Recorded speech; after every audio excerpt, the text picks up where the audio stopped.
किसान भाइयों नमस्कार।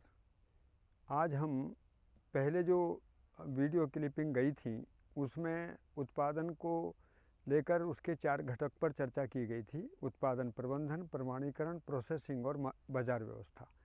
तो आज हम पहले घटक पर ये आपको ध्यानाकर्षण कराना चाहते हैं कि यदि हम जैविक खेती प्रारंभ करना चाहते हैं तो कहाँ से शुरू करें, कौन सा समय ठीक रहेगा और खेत की उर्वरता को ठीक बनाए रखने के लिए हमको क्या करना है। क्योंकि कई बार ये सवाल खड़े होते हैं कि हमारा खेत कितने दिनों में ऑर्गेनिक हो जाएगा, या हमको उसको खाली छोड़ना होगा, या हमको कौन सी फसल लेनी होगी। तो मैं आपको ये निवेदन करता हूँ कि इसमें 2 मुख्य जगह समय हैं जहाँ पर हमें काम करने की बहुत ज़्यादा सहूलियत मिलेगी। पहला है हम सितंबर अक्टूबर में ये तैयारी के साथ आगे बढ़ें, और दूसरा है हम जनवरी फरवरी के साथ तैयारी में आगे बढ़ें।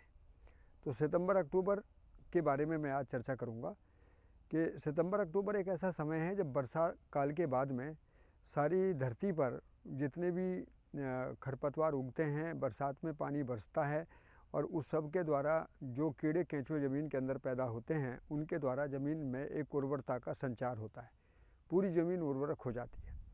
ऐसी स्थिति में ये उर्वरता से जो भरा हुआ समय है, इसमें हम अपने खेत में भी किस प्रकार से और उर्वरता को ठीक कर सकें और फसलों को किस ढंग से लगाया जाना है, इसके बारे में आपको ये सोचना है कि विधिवत आप सितंबर के महीने में खेत की तैयारी करें और सितंबर से लेकर अक्टूबर तक आपको फसल प्रणाली तैयार करनी है। और जिसमें खास तौर से प्रकृति के पहले सूत्र, जिसको हमने कहा था कि जो प्रकृति की व्यवस्था है वो पूरकता में विविधता के साथ काम करती है। विविधता का मतलब है कि एक ही समय खेत में अनेक चीज़ें पैदा होती हैं।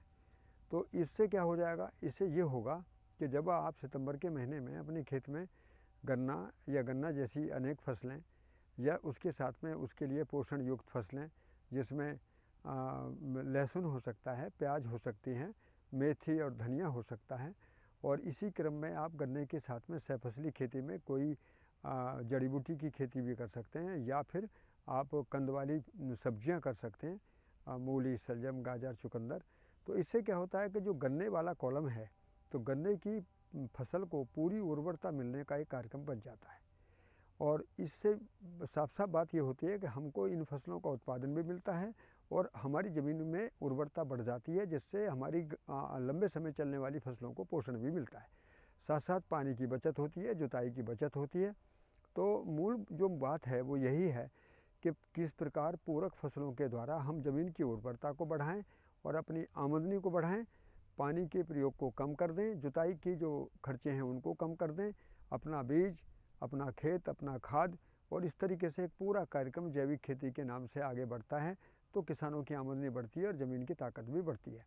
तो आज मेरा आपको केवल इस बात का ध्यान दिलाया कि 2 समय हैं जिसमें हम सही फसलों का चयन करते हुए उनको हम अपने खेत में लागू करेंगे, और उसी के आधार पर ये सारा कार्यक्रम आपका बन जाएगा। तो इसी बात को कहते हुए मैं आपको नमस्कार करता हूँ।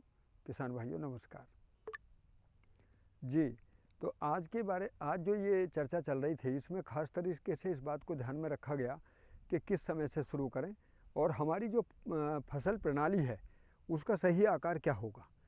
तो 2 चीज़ें हैं, उत्पादन प्रबंधन में फसल प्रणाली की भूमिका बहुत महत्वपूर्ण है। अब ये बात तो पूरे देश में अलग अलग है, क्योंकि कहीं पर कोई फसलें हैं, कहीं पर कोई फसलें, किसान अलग अलग खेती करना चाहते हैं। किसी को सब्जियों में ज़्यादा रुचि है, किसी को जड़ी बूटियों में ज़्यादा रुचि है, लेकिन मूल बात तो यही है कि हमारी आमदनी कैसे बढ़े। तो इसके लिए मैं आपसे निवेदन करूँगा कि आप अपने पास में एक तालिका ज़रूर बनाएं जिसमें अनाज, दाल, तेल, फल, सब्जी, मसाले, जड़ी बूटियाँ, इमारती लकड़ी और पशुओं के लिए चारा, इस प्रकार से 9-10 प्रकार की जो उपयोगी आवश्यकताएं हमारी, उनके लिए एक तालिका बना लें कि इनमें से कौन सी फसल किस समय पर लगाई जाती है और वो कितने अवधि के बाद मुझे कितना उत्पादन देगी, उसके लिए मुझे कितना क्षेत्रफल देना है। तो ये इसको बोलते हैं हम फसल प्रणाली का प्रबंधन। प्रबंधन का मतलब ये होता है समझने से कि मुझे किस फसल को लगाने से क्या आमदनी होगी। इसके लिए पूरे देश में जो किसान हैं अपने अपने क्षेत्र के अनुसार अपनी ज़मीन की बनावट, पानी वहाँ कैसा है, इस सब के आधार पर अपनी फसल प्रणाली का चयन कर सकते हैं। और ये भी ध्यान रखें कि मुझे ये फसल का उत्पादन कहाँ पर बेचना है, प्रोसेसिंग करना है तो उसका क्या करना है, तो ये सभी बातों को ध्यान रखते हुए आप लोग पहला काम ये करेंगे कि उत्पादन प्रबंधन को फसल प्रणाली से जोड़ेंगे। फसल प्रणाली कैसी है? फसल प्रणाली मिश्रित है। मिश्रित का मतलब है कि एक ही खेत में अनेक फसलें लगाई जाएं। इससे क्या फ़ायदा होगा?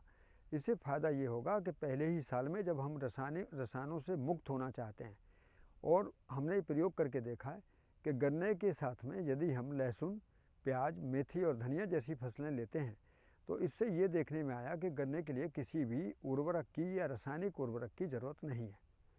दूसरा, इनकी निराई गुड़ाई होने से हमको उत्पादन तो मिलता ही है, और साथ साथ में जो खरपतवारों के नियंत्रण की बात आती है वो भी होती है।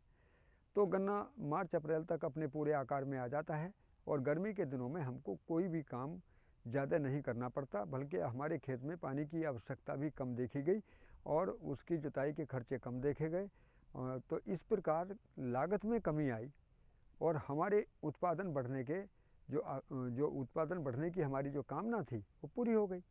तो जैविक खेती का मतलब तो यही था कि हम बाज़ार की लागत या किसी प्रकार की अन्य लागत, जिनके लागत के बनाने में, जैसे हम खेती करने से पहले ये सोचने लगे कि कीड़े बीमारियों को कैसे ख़त्म करेंगे, खरपतवारों को कैसे ख़त्म करेंगे और कैसे अपनी ज़मीन के लिए खाद बनाएंगे, तो फिर हमारा ध्यान ही भटक गया। हम ये यहाँ बात बताना चाहते हैं कि इसमें आपका कोई ध्यान ना भटके। आप पूरी तरीके से देख लें कि ज़मीन, जब हम कई फसलों को साथ साथ लगाते हैं तो ज़मीन में उर्वरता अपने आप बढ़ने लगती है, और ये देखने में आया कि उसमें दीमक जैसे कीड़ों का भी प्रकोप और वो जो अन्य प्रकार के जो प्रकोप हैं वो भी हट जाते हैं। तो ये इन सभी बातों को ध्यान रखते हुए आज का जो निवेदन था आपसे वो यही था कि किसान भाइयों, जैविक खेती करना आज की बड़ी महत्वपूर्ण ज़रूरत है, क्योंकि अब खेती के तरीके बदलने होंगे। खेती के लिए जो हम अभी तक जिस विचार से खेती कर रहे थे, जिस मानसिकता से खेती कर रहे थे, वो हमको बदलनी होगी, क्योंकि राष्ट्र में कानून बदले जाने के बाद में काफ़ी बड़ी एक तरीके से एक चहल पहल है, संवाद बढ़ गए हैं, चर्चाएं बढ़ गई हैं, प्रतिक्रियाएं बढ़ रही हैं, वाद विवाद बढ़ रहे हैं। तो ऐसे में किसान भाई अपनी जिम्मेदारी लें, और जैविक खेती को सरकार के द्वारा एक अच्छा प्रोत्साहन भी मिल रहा है, तो उस आधार पर हम जैविक खेती में जो शंकाएं लिए बैठे हैं कि उत्पादन गिर जाएगा, आमदनी गिर जाएगी, कहाँ बिकेगा, उन सब में ये कानून भी आपकी मदद करेंगे, और बड़ी मदद तो आप अपनी खुद करेंगे, ताकि अपने खेत में सही उत्पादन व्यवस्था का प्रबंधन करते हुए आप पूरे बाज़ार व्यवस्था तक जुड़ सकें। इसमें यदि कोई सवाल आपके अंदर उठता है तो आप बराबर वीडियो के साथ में वो सवाल अपने डालते रहेंगे, तो हम कोशिश ये करेंगे कि बार बार आपके सवालों को ध्यान में रखते हुए आपके साथ संवाद करते रहें। और बहुत खुशी होती है, क्योंकि हम लोग कोई विशेषज्ञ तो है नहीं, एक किसान हूँ, और किसानों के लिए बार बार मन में बात जाती है कि किसान नाना प्रकार के भ्रमों में फंसकर और किसी दूसरे की अपेक्षाओं में फंसकर अपने बहुत लंबे समय को ख़राब करते हैं। तो मेरा किसान भाइयों से बड़ा निवेदन है, और ख़ास तौर से लघु और सीमांत किसानों से, क्योंकि उनकी स्थिति और भी ज़्यादा नाजुक होती जा रही है, खेती सब बाज़ार के अधीन हो गई है। ऐसे में मंडी, बाज़ार और सारी जो ये तंत्र है जिसमें व्यापार की मानसिकता रहती है, इससे बाहर निकलें, और हम सामूहिक रूप से सहकारिता के आधार पर कंपनी एक्ट के ज़रिए और किसी भी प्रकार से क्लस्टर अप्रोच में आप मिलकर आगे बढ़ने की कोशिश करिए। आप निश्चित सफल होंगे, हमारी शुभकामना है। सभी को नमस्कार।